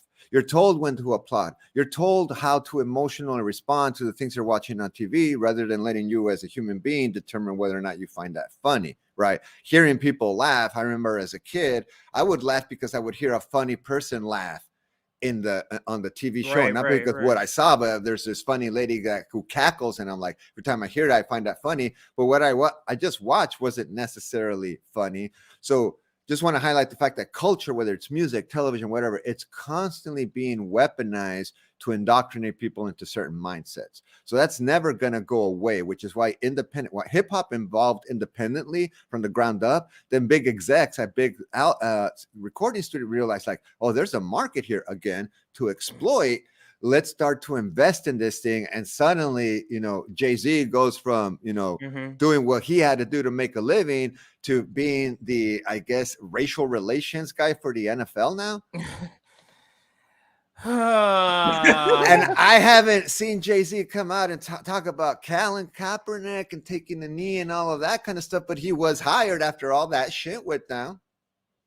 These people Yeah, like, so die, yeah, so I was one of the biggest Jay-Z fans before when I was a liberal, and I had to sort of come to terms with understanding that this is terrible. Like what he's doing is terrible. How he has been acting is terrible. And this is what I have to say about Jay-Z and people like him, like the Oprah Winfrey's, the Michael Jordans. And this is what I say about just black capitalists. You mean to tell me collectively all of you can literally raise $1 billion, not affect you at all, or you guys can take your collective power and all the contracts you got with Chase and Hollywood and say, fuck that shit. This shit needs to happen here. You can put pressure that way, but you choose to do nothing. You choose to go, I'm going to create a charity. So I'm going to give these people enough to help them, but to make sure they stay at that particular level. That's what charity is. Okay. Yeah. It's taught from our oppressor class. So we have black capitalists that's basically learning oppressor a lot of these motherfuckers become landlords. Exactly. And then they just regurgitate really become landlords. Like, bro, our black capitalist class could end black homelessness. I think we should end all homelessness, but look at how detached they are from the community. They can end it just like that. Oprah, LeBron, all Jay-Z, they can buy up hotels. Like, pick out any bad black community. They can buy a hotel and house their community. Right. I think it would be a tax write-off for them, and they still won't do it. And that's the question of what. Because once they become a particular class, it's their class. Like, why are we upset? They're being class conscious, right? Yeah. Isn't that what they're doing? Like, they have changed classes, so they're just being true to their class. But W.B. Du Bois, I think you speak about this. I forget the term where he uses about double consciousness. Yes. Well, no, it's something that Nick, we've had the discussion before, but I can find the quote. Go ahead. But no, this black capitalists selling out. This is a long history of like there's a black bourgeoisie that just my individual success illustrates equality, or my individual success is more important than the collective group. Go ahead. Yeah, I'll just read the quote since you brought it up, because this is in Socialism in the American Negro, which is on point. It is also what you saw Carlos highlight, and this is also another way they bastardize identity politics and make it to something egregious. Now check this out. I love this quote. I read it so many times because I love it. A class structure began to arise within the Negro group, which produced haves and have-nots. The billionaire class versus the workers. The black capitalists versus the workers. Because you're not capitalist, you're a worker. Do you own capital? What do you own? Okay, I thought so. And intended to encourage more successful Negroes to join the forces of monopoly and exploitation and help victimize their own classes and any other lower classes. So not like the black clappers, they don't just exploit black people, they exploit indigenous people, Latinos, poor working whites, all of them, right? Because the last part is what you guys highlighted as well. To remedy their situation, to increase their social status, Negroes still regard their first step towards emancipation as being political power. And this is literally what Colin Powell said. Colin Powell said, if you want to make it in this country, just join the police and military.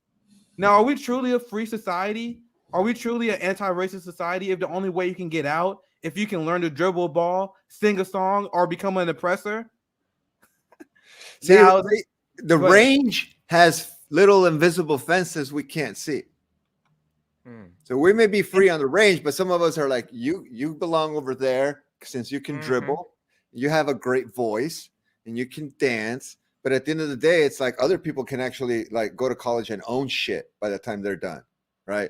And you're lucky if you get plucked out of this range. It's like, oh, look, Jay-Z can sing and do other stuff. We're going to put him in the billionaire class now, or the super millionaire class. So just a good point that both of you are bringing up. Being faithful to your class means that you're okay with class warfare. Yep. And that's literally what it is. That's perfect. That's what's happening right there. And this is how you end up fighting your own community, even if you came out of it.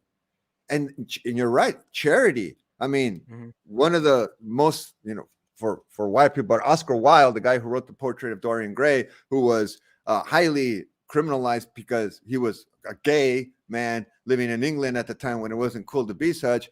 But he talks about charity. He's exactly what CJ said. It's like, look, charity perpetuates poverty. It's a Band-Aid. Charity is meant to perpetuate poverty. Right. We need to eradicate poverty and make things like charity irrelevant. Right.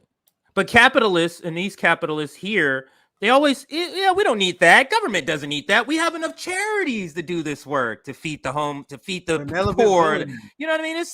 Just let the people do it. Have Elon Musk buy Twitter. We can say free speech doing that. Because they want billionaires to save us. That's how we've been conditioned. We've been conditioned to, all we got to do, if you want to fix farmland, have Bill Gates buy some farmland. Have Elon Musk buy Twitter. And that's what the capitalists say. Oh, if there's a problem with society, all we need is the capitalist that has good intentions to fix our ills in society. That's literally what they believe, right? And I want to get to Carlos. Carlos, I'll give you the last word, and then I want to get to the Noam Chomsky story. Okay. Before you wrap up. So I want to give you last word on this topic. I just want to say something that, and that might be unpopular, but I think that it's not just like the upper class at this point, guys. I think that we have to worry about the like Latino, African American, Black, Brown, middle class, because when you reach that middle class level, you are encouraged to think about going to the next level. You're encouraged to think about increasing your political clout, increasing your social clout, your cultural clout, representing your people, being able to make so much more money that you can engage in charitable work and things of this nature and give back to the community in that way. Because again, the middle class is what promises the possibility of making more money, and therefore you're being encouraged to participate in a class warfare you don't even know is going on, because that's the last thing you'll find us teaching in our public school system is a concept of class warfare. Well said. Now, there's so much we can literally talk about this topic forever. I actually kind of feel bad. Forever. But since we have Noam Chomsky and Title, I will feel bad we didn't get to it on this live stream. So let's get to this story. And there's a lot of different ways I can cover this. Let me lead it this way, right? So on this channel, I have my last 2 live streams pulled. I did a live stream with Zoya, literally the last 2 days, yesterday and the day before. It got pulled because we have the audacity on the channel to tell you the true narrative that's going on with Russia, Ukraine, how we are the ones who are actually advocating for peace. Meanwhile, the people who are actually quote unquote standing with Ukraine, they want nothing but mass death for the Ukrainian people. right? So Noam Chomsky is a guy that they promote him every 4 years. Once every 4 years. When because he has ideology, he would break down the crimes of empire. He's really great at break down the crimes of the empire, but he kind of he has like this reformist belief as well. The lesser of two evils, which I could actually debunk as well. Which I don't. That's why I don't understand it to my core. Because I remember Noam Chomsky told us to vote for Biden because of the climate crisis. How is that going for us? Biden is literally expanding offshore public drilling. He's fracking more. And I know on public land. On public land. If you want to interrupt me, feel free. I'm just presenting. But if you want to add any more, no, I'm just adding. I'm adding to your point. He's expanding drilling for oil and gas on public land. So it's not just that he's expanding or allowing it. They're doing it on public land. Protected land. So please continue. So Chomsky gave an interview today. It was in I got the name of the guy. The Intercept. Yeah. I think the guy who originally interviewed, I think he was Current Affairs. Please. No, sorry. You're right. It was Intercept. I'm thinking of another interview. I actually got a few receipts because no matter what your criticism of Chomsky has been, because I criticized his takes on Russiagate was very weird, so in different ways. Anyway, my point is he's still always been historically good on any warnings when it comes to nuclear war. And if you follow Chomsky's work, he's been warning about the expansion of NATO. And I actually got a few articles up because this for some reason this article hit today and it's trending and now liberals are melting down. I can show you some of the responses. I got some of them saved. I didn't get to it. I'm gonna save it to the end of the segment. And I don't know why you got surprised. Like this is something that he's been constantly warning about: stopping NATO aggression, stopping U.S. aggression. He been talking about the civil war in the Ukraine. I may be wrong, but I think Hugo Chavez in front of the UN held up Chomsky's critique of imperialism. Like, you all need to read this. Yeah. So, guys, no matter what your criticism of Chomsky is, I do think he's good on this issue, especially the issue of nuclear war, right? So imperialism. So he came out with this interview, and I think this is the most recent one. And liberals are melting his. Yeah, you're right. It was an interesting interview. I read so many interviews, I get the mix up. You're right. You're good. Let me show. So this is Chomsky. And this is what we've been saying on the show. And Chomsky told people, why spend all your time focusing on criticizing other leaders? You need to focus on the country that you live in. Once again, that's another lesson that I first read from Chomsky. And I'm like, yeah, why the fuck would I care about anyone else when we got the most insane empire that we see in modern human history? I can't think of anything crazier since the Mongol Empire, right? Other than 800 military bases, the war on terror that killed millions of people, Operation Condor, and the terror that we caused in the global South, as Noam Chomsky will get to. So this is Chomsky's response. I have a few gems because it's actually a long article. I don't want an interview. I don't want to go through the whole thing, but there's some gems, right? And the liberal class is now saying Chomsky's canceled. He's a fucking Russian sympathizer. So Chomsky on global response to Biden calling Putin a war criminal. It takes one to know one. And this is his argument that he continued to make in these articles, right? This is what he said. This is a segment of one of the conversations that he had. Biden just announced that Putin is a war criminal, that we have to take him to war crime trials. Well, I do a lot of interviews and talks all over the world, and virtually a lot in the global South, as you mentioned earlier, Carlos. You can read it in the newspapers. And this is the difference between the international community that they want to portray in the West, in our corporate media that is largely censored. The international community is condemning Putin, right? Everyone is condemning Putin. Meanwhile, in Africa, and as Noam Chomsky points out here, in the global South, you can read in the newspaper, there's like, when they ask, what do you think about Biden's statement? Their answer is take one to know one. And this is what Chomsky lines out. He's like, he said, people in the global South don't have to be reminded. They've been at the receiving end of terror and torture. About an hour ago, I had an interview with Belgian state television. We were talking about this and brought up some recent crimes like the Belgian assassination, the Congo leader Patrice. So he goes through and outlines all the crimes in the West and say, how can you be the moral high ground over this, right? And that's essentially been our argument. And then he also, in this interview, points the blame on the West, like we've been doing on this show. Because if you actually know history, you would know that the West had long since destroyed Ukrainian sovereignty when they've been picking their leaders. So, and then Chomsky, knowing what Russia is asking for, a lot of people in the West, they want to pretend that Russia want to invade Sweden and Finland. I covered that yesterday. That string was pulled. I was talking about how ridiculous it is for Sweden and Norway to join NATO to protect themselves from Russia when they already get security assurances as a member of the EU. And they never bring that up when you see media cover that story. So Chomsky brings up how peace talks in Ukraine will get nowhere if the U.S. keep refusing to join. Because Chomsky's point is, if you're actually anti-war and you want to predict, if you want to prevent casualties in Ukraine, you need to sit down and negotiate. When he said that's the one that got people pissed off. Because people are like, oh, you think the Ukrainian people should just sit down and take their oppression? Compared to what the alternative? You want Ukrainian people to die for the eastward expansion of NATO? I want to pause here. I can continue, but I want to get Carlos and CJ in before I continue the story. I just want to say this out loud, that we're talking about Chomsky right now, and we're paraphrasing Chomsky's views. So y'all don't get demonetized for this one or pulled for this one. Like, we're just talking about Chomsky, YouTube. We're quoting what he said. So yeah, that's okay when you quote them, right? Yeah, exactly. Because you're quoting someone else who's saying something. You're just bringing up current events. So something to know about Chomsky is that, one of the things that I respect him for is that he's always been critical of the Zionism that's going on in Israel. He was never down with that kind of stuff back in the day when it was starting out. So he's someone that comes from those traditions and is saying, like, all forms of imperialism are bad.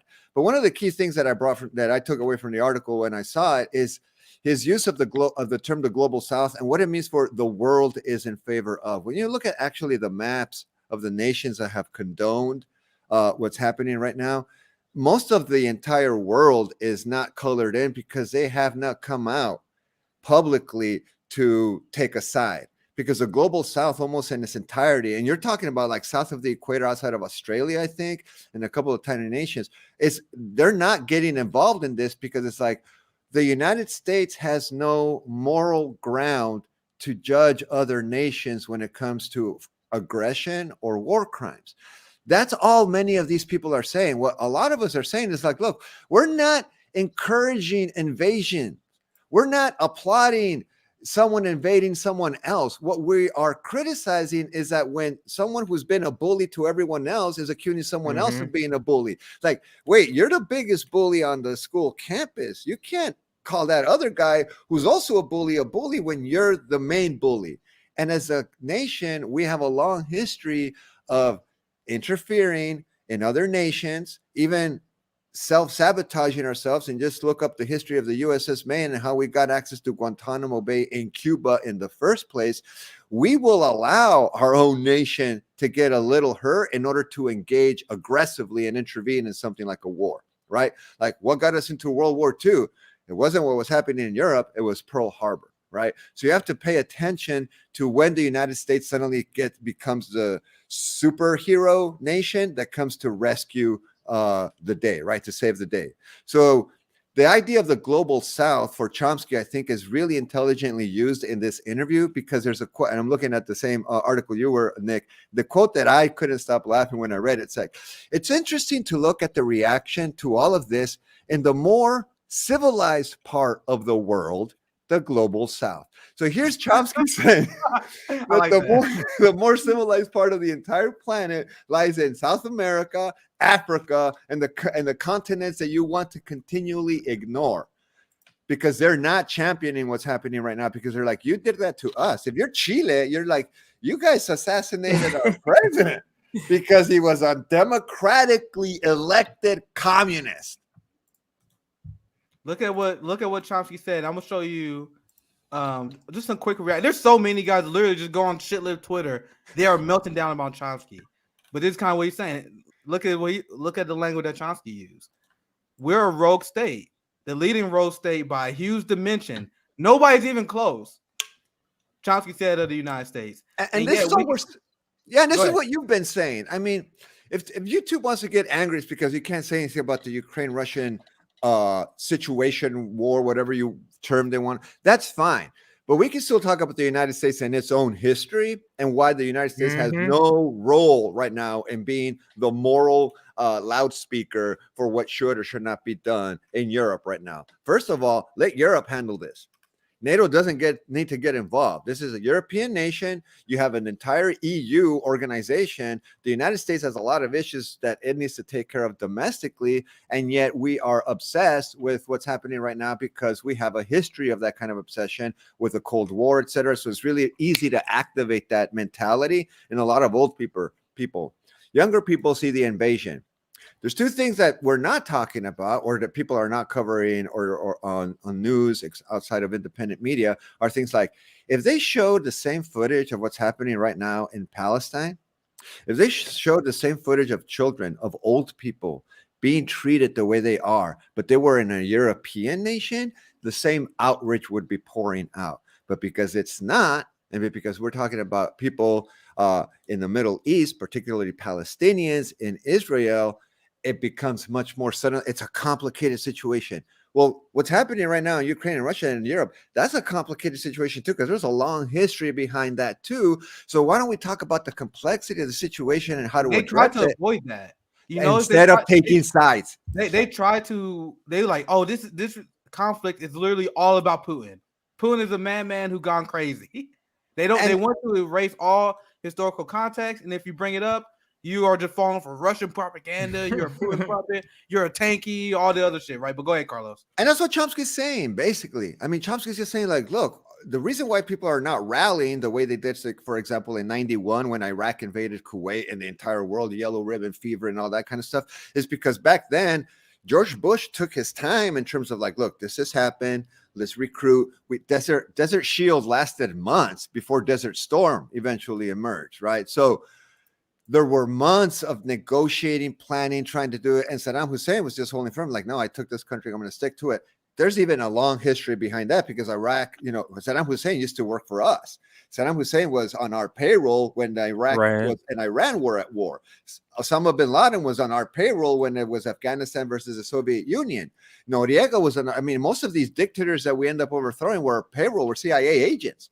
And we don't talk about that issue, the fact that they were getting bankrolled by the US in order to fight a common enemy, right? The enemy of my enemy type of philosophy.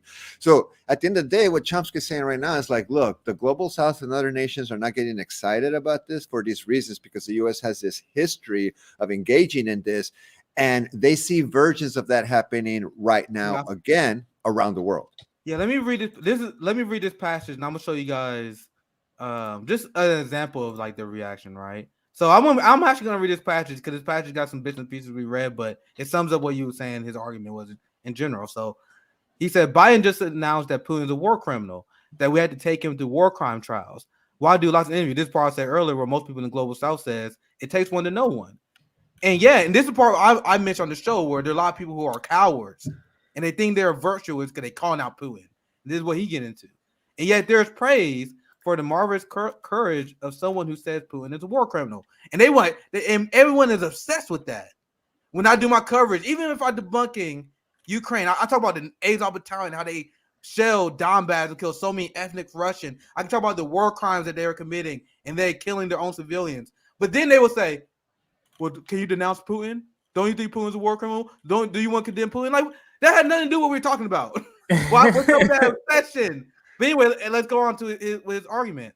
He said, you can read articles in the prestigious Atlantic Council expressing intense moral outrage about Russia's hideous crimes in the Ukraine.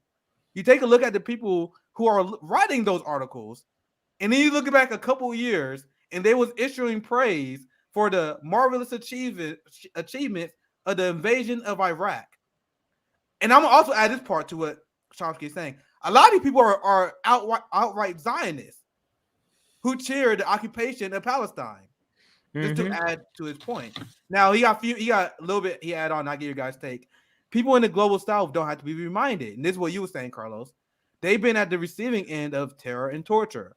About an hour ago, I had an interview with Belgian State Television. I already plucked this part out. This is when he talked about the Belgian assassination of the Congolese leader. Now I'm gonna continue. This is where I left off. The major country in Africa, the Congo, suffered hideously under Belgian atrocities, even worse than most of the European atrocities, which is a pretty high bar. Now, we're talking about, if I remember right, like they had the king. Isn't that Leopold? Fuck, I need to brush up my history. But like one of the King Leopold had fuck, man, I should look this up. But I think that's what he's talking about. I gotta look this up. But anyway, they finally decolonized in 1960. The main country in Africa, enormous resources, could have been a rich country. It was leading Africa towards freedom and development. The U.S. and Belgium weren't having that. Eisenhower issued a hit. The CIA was supposed to murder Lumumba. They didn't manage. So he going pretty much we going there in the history. And he said people in the global south know these things. Remember the Cuba clip I showed you? Remember the clip from Venezuela I showed you? These countries know that. They know about Iraq. They know about Central America. They know about Vietnam. They know what we have done. And now they're looking at the escalation that and the virtual signaling that's going on in Russia. And they're like, what the fuck? So this is what Chomsky is saying. There's so many good gold mines in this interview. But look at, see, I'm blocked by this one. This one was the response I saw screenshots was even worse. I had a hard time finding a lot of these because liberal Twitter got me blocked in mass. So like I got like anyone on Twitter knows me. Like all the K-Hive, all the Neretannon people, all the Hillary blogs, they all got me blocked. So I wish I could find some more. I saw some screenshots though. Look at this guy. Chomsky is astonishing ignorant about the world. The guy who actually gave you guys a history lesson. Here's another one. Let me share. I guess because I'm not blocked. I could probably share here's one more. Now, here's I can probably share a few more. Chomsky is Elon Musk for leftists. What that even mean? What that even mean? But anyway, you can share yours because that's so I can share just so people can see a few more here for us to comment on because Leopold of Belgium. This is new to me. Like I just started looking this up because you told me. I didn't know he was trending until you told me he was trending, but I'll make this a little bit bigger. It's trending hard now. I wish I could see. Okay, I've been blocked. Yeah, so this looks like somebody who supports him. One of the most reliable pieces of advice to anyone taking issue with Chomsky's analysis of anything from breakfast cereal to Ukraine is you're going to have to read more than the snippet and quote tweet because that person. I was a Chomsky fan and think Eisenhower was spot on warning us military industrial complex. However, I believe in 100% arming Ukraine and supporting them. Anti-imperialist Chomsky suddenly became a realist when it's about Russia. I don't even know what that means. This one I don't see. I don't know what they're talking about on that one. And then there's yours, Nick. There's yours. Liberals melting down at Noam Chomsky. Numbers up. I didn't even see that. I'm putting numbers. Yeah.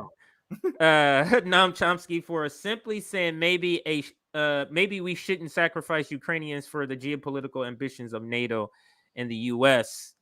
And right above you is Caitlin, friend of the show, friend of the network. All the shit libs yelling, "Don't listen to Chomsky today." For his comments about Ukraine, will be yelling, "Listen to Chomsky 2 years from now when they will him out to tell everyone to vote for a Democrat again." That's right. I gotta like that one. And they also they don't talk about Noam Chomsky whenever we talk about U.S. empire. They don't quote Angela Davis when she talk about policing. They always use these people when it's convenient and it's so transparent. But go ahead. And one of the things that's really frustrating to me personally, and I'm sure you're both knowledgeable about this, but it's part of what this country does culturally. Going back to CJ's point, like our relationship to history is completely fucked in this country. Like we don't teach history anymore, which is why CRT is such a big deal, right? The critical race theory wants to teach like a more accurate narrative about what American history is, and they're against that. We just left Afghanistan, which we occupied, right? And at the end of the day, we left Afghanistan in really bad shape. There are war crimes that we committed in Afghanistan. Abu Ghraib is still like just a couple of decades ago. Those were war crimes. So we're a war crime nation, and yet how come it's not okay to hold ourselves accountable before? I mean, a lot of people associate themselves with religion, right? So a lot of people are Christian. Man, people be throwing rocks like crazy right now. Mm-hmm. And it's like, so I guess you're without sin, right? That's a tradition. That's also another tradition of the United States, projecting to be Christians while being some of the most ruthless, terrible people on the planet. What were you gonna say, Nick? I do have to get going in a Yeah, few we can minutes. wrap up. We about 2 minutes But you in. can continue if you want to stay. But I will. Have Yeah, to actually gotta wrap up too. But we gotta have Carlos back on. It was a great conversation. Yeah, maybe later this week we can We can get connect. I want to highlight this. I read about this. I need to be more confident about my history knowledge. But you notice that, and I'm gonna reference this by saying this. All these tragedies are horrific, but you know people, they always mention the Holocaust first. They never mention this one. Like King Leopold killed as many people, or if more than Hitler. He killed 20 million Congolese people. And some of the most horrific acts of, and when I was reading about it, like I told you, I'm sensitive. I don't like reading about it. Like he was cutting people hands off. Like there was mass mutilation, mass torture for people who did not reach their quota. A man, thanks to King Belgium Leopold, a man who murdered 20 million Congolese. 20 million. Now, I don't do a pressure Olympic shit. I think everyone tragedy should be talked about, right? But look at this. No one ever. I don't see this get brought up a lot. But go ahead. I'm just gonna say that because those lives don't equal the same. They're not the same. Go ahead. No, and Che Guevara went to try to help that revolution. By the way, yeah, Che was there. So they don't want to talk about that either, because Cuba is a huge embarrassment to this country. They don't ever want to talk about Cuba because we failed that war too. We tried to we tried regime change there, and it didn't work. And so we're always pissed off, and we hate those icons that emerge for them, especially the guy who wouldn't sell out, who I think, is Che. And so there's a reason why we don't talk about the Congo also, because it's connected to a history of radical leftism that's okay with overthrowing governments in favor of serving the people. Well said. And there's so much more we can add to this conversation. A lot we didn't get to, but we can cover some more stories maybe on Monday on Nick and CJ. Definitely got to have Carlos back. Always good to talk to you. And this is why I wanted to bring Carlos on. I told you guys, he brought me on his show originally. And for people who are just not watching, when I first entered the show, I had no idea what to expect because you came from academia. And then we hit it off immediately just like that. So we'd love to bring you back on eventually in the future again. But where can they find you? Any last words or thoughts? Nothing. Just I think you guys are doing a great job.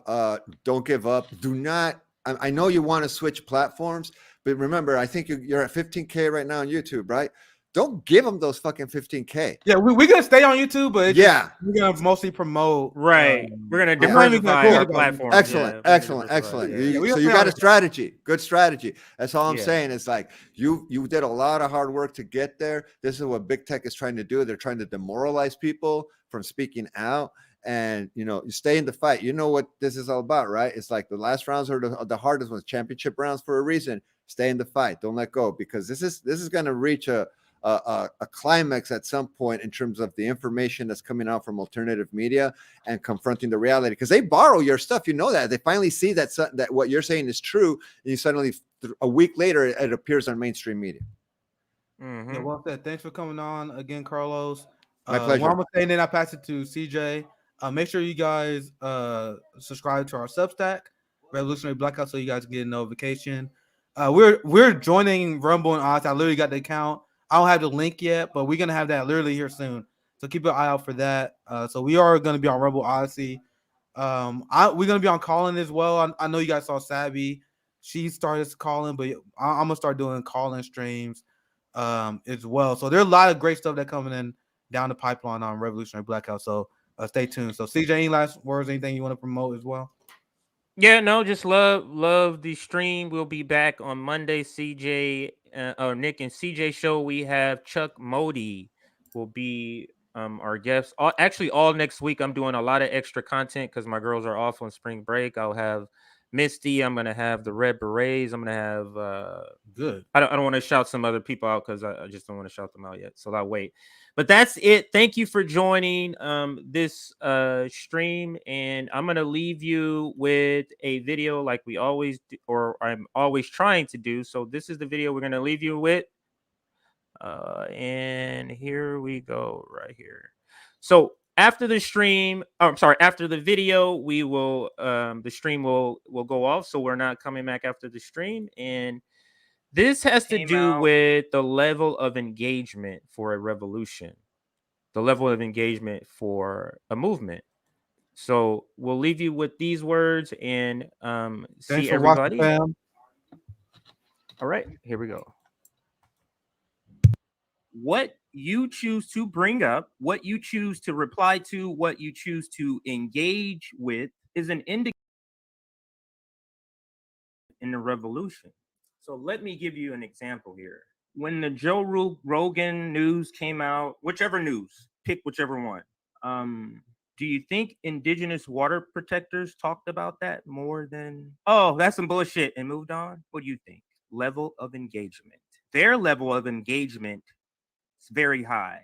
They're not spending time on worthless, stupid topics and narratives that is set by corporate media, which I'd still find funny that leftists clown or talk about liberals and how they're hypnotized with propaganda through corporate media, and then they turn around and do some of the same tactics that liberals do. So I'm going to come back and explain that, but I want to go more into this first part that I'm saying. So go back to the example. So the example I'm saying that the indigenous water protectors, they have real issues. And yes, there are real issues and fake issues. Joe Rogan is a fake issue, a distraction issue. That's a better way of saying it. They're not spending more than a few seconds on that. But then, you know, you have other people who every controversial, worthless issue that comes up, they in all the replies bring up reparations. No comment. That's it. I'm out. Level of engagement. But you see the different levels of engagement. You have leftists who engage in, you know, trucker debates, Joe Rogan debates, Jimmy Dore debates all day long. But when it comes to the real substantive issues, they'll tweet here or there. Nothing like the level of engagement they have for those bullshit narrative stories. That's the problem.